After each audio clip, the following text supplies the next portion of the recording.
Well, our big focus at the moment, as the SLBC tunnel in Telangana partially collapsed over the weekend on Saturday, there's presently no communication with the 8 workers who remain trapped in the debris as per officials.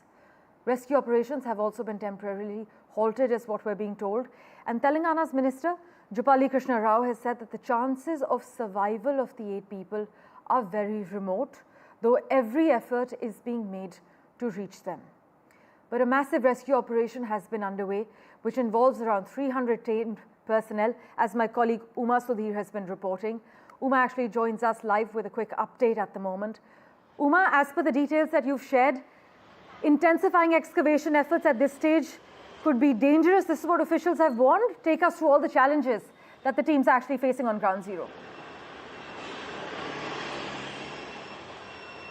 Not very encouraging news that's coming in from inside the tunnel accident site, because 5 teams have gone in so far from the first day onwards, and the 4th and the 5th team did not bring good news, because what they observed was that as compared to the first and the second day, the slush and the mud inside the tunnel at the accident site, that is about 13 and a half kilometers into the tunnel, there the mud and the slush height has actually been increasing, and it's increased quite substantially by 1 to 2 meters. The entire diameter of the tunnel is about 9 meters, and if earlier they were saying that they could see about 3 meters, 4 meters above, now they realize that the gap is only about 2 to 3 meters, which means there is a huge amount of mud and slush that's still coming out. Of course, there is a constant flow of water, 3,200 liters per liter, that is being dewatered in any case, and that is considered a natural phenomenon. When you're digging at such a place and you're hitting an aquifer, then this amount of water can come in. That is not something that they are worried about. But what they are worried about is that if they are going to remove the slush and the mud,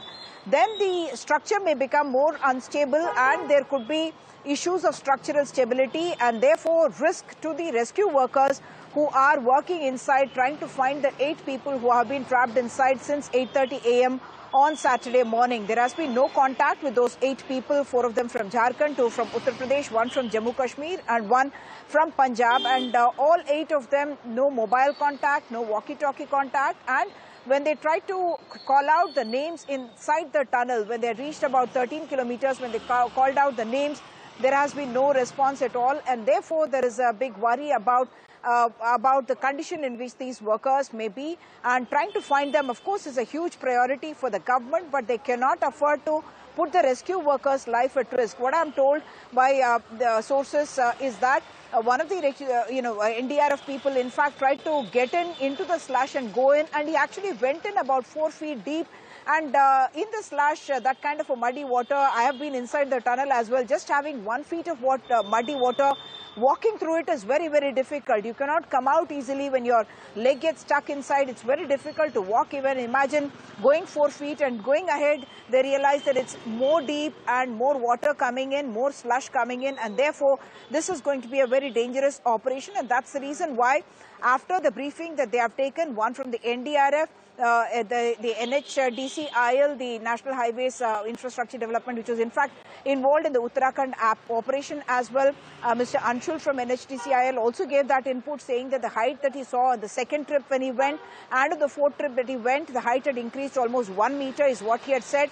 Yesterday, L&T officials had gone in. They are also experts in tunnel boring, and they had also found that the height is actually increasing and it could be dangerous. They've also got inputs from Australian expert Christopher Cooper, who has once again said that the soil there seems to be unsettled, and therefore any kind of an effort to disturb that by excavating or taking out the mud in an effort to find the 8 people may actually bring down more of that soil down and could endanger the life. So therefore, the government is now looking at getting input from the NRSA, which is the National Remote Sensing Agency, the Geological Survey of India, and other experts. Already private companies' expertise as well as the government expertise is available, and all the commandos are there, from the NDRF to the Army to the SDRF to the Marine commandos as well, put on standby, rat miners put on standby, people who are dealt with Uttarakhand, the saving operations there, all of them put on standby. As of now, I can tell you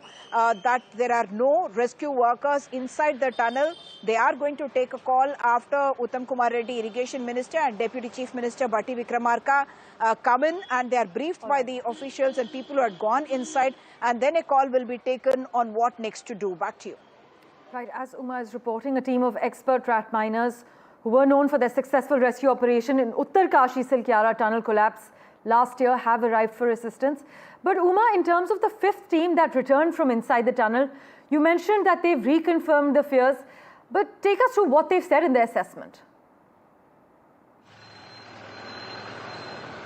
So the fourth team that came had mentioned, I told you, headed by Mr. Anshul, who had confirmed that when he went as part of the second team, the height that he found between himself and the roof of the tunnel, if that was about 7 feet or so, he realized that the fourth time when he went, in the fourth part of the fourth team when he went, he realized that the distance was only about 3 feet or so, which means the amount of mud has gone up. And the fifth team that had 2 geologists and also 2 drone experts, they have come back and reported that the situation only seems to be getting worse, not better, and that is why the worry. The fifth team has also now given inputs saying that the amount of mud and slush coming in is increasing. In fact, the loco is only able to go till about 11.5 kilometers, 12 kilometers, after which the visuals that we have been showing of people getting onto a conveyor belt and walking the last 1 kilometer or so on the conveyor belt and trying to reach till about 13 kilometers. What they are now telling us is that with more slush coming in, they are actually getting pushed backwards instead of going forward.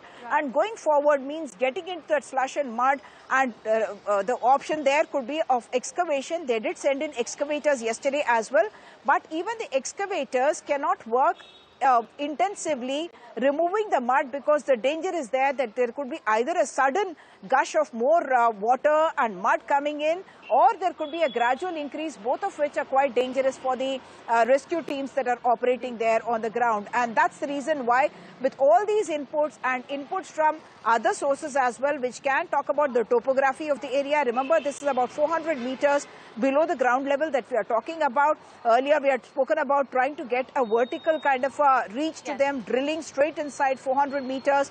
The other option was to do from the sides, but this is Amrabad Tiger Reserve that we are talking about, below which this tunnel is running, and therefore any kind of a disturbances would be difficult. And they also realized that it is really not practical to drill through 400 meters of the rock, heavy rock from top, and that can actually cause more problems inside the tunnel. Back to you. All right.